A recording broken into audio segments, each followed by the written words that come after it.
문재인 정부의 대표적인 정책 중 하나로 탈원전 정책이 있죠. 동시에 정부는 태양광과 풍력 발전 등 신재생 에너지 비중을 늘리는 에너지 전환 정책을 펼치고 있는데요.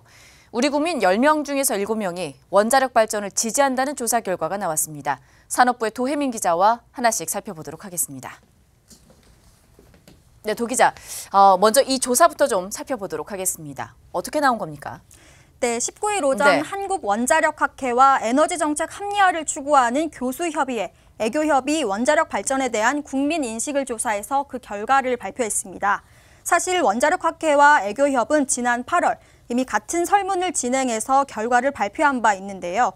당시 폭염이 기승을 부리던 때라 조사 결과를 두고 한쪽에선 폭염 영향으로 조사 내용에 왜곡이 있을 수 있다며 문제를 제기했습니다. 그래서 폭염 등의 외부적 환경 요인이 적은 11월 다시 조사를 진행한 건데요. 김명현 한국원자력학회장의 이야기 직접 들어보시겠습니다. 정부가 말했던 국민들의 인식하고는 너무나 다르다는 것을 확인했는데 그때 하필이면 폭염이 매우 높았던 시기라서 국민들이 원자력에 많이 표를 던졌다라고 하는 이의제기가 있었습니다. 상황이 많이 달라졌음에도 불구하고 국민들의 인식이 똑같이 원자력에 대해서 지지하고 있다는 데 저희들이 놀랐고. 네. 일단은 8월에 이어서 한 번 더 진행된 거잖아요. 네, 원자력 발전에 대해서 국민 인식 결과가 어땠습니까? 네, 우선 8월과 11월 조사는 같은 설문 문항과 방식으로 진행됐는데요. 그 결과는 크게 다르지 않았습니다. 플러스 마이너스 3.1%포인트 오차 범위 내에서 일치를 했습니다. 주요 설문 결과를 보시면요. 우선 원자력 발전에 대한 찬반을 묻는 문항에 69.5%가 원전을 찬성하고 25%가 반대하는 것으로 나타났습니다. 10명 중 7명이 원자력 발전을 지지했습니다. 원자력 발전을 점차 줄여나가는 정부의 탈원전 정책에 대한 여론도 가늠할 수 있었습니다. 향후 원자력 발전 비중을 어떻게 해야 하는 것이 좋은지를 물었는데 늘려야 한다는 답변이 35.4%로 가장 높게 나타났고 다음이 32.5% 유지해야 한다, 줄여야 한다는 28.5%, 원전 비중을 아예 없애야 한다는 답변은 6.7%로 나왔습니다. 현재 원전을 유지하거나 확대해야 한다는 답변이 70%에 육박한 겁니다. 정부의 에너지 정책 평가에 대해선 긍정적인 평가가 44.8%, 부정평가가 46.5%로 박빙으로 집계됐습니다.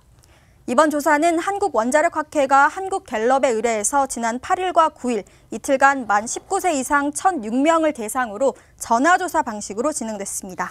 조사 결과를 보니까 전반적으로 정부의 에너지 정책과는 약간 반대되는 것 같은데 맞습니까?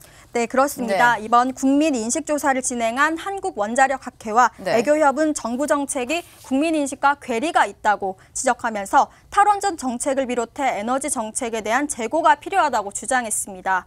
오는 24일 대만에서 탈원전에 대한 국민투표가 실시되는 점을 예로 들면서 우리나라 역시 탈원전에 대한 공식적인 국민의사 확인 과정이 필요하다고 강조했는데요.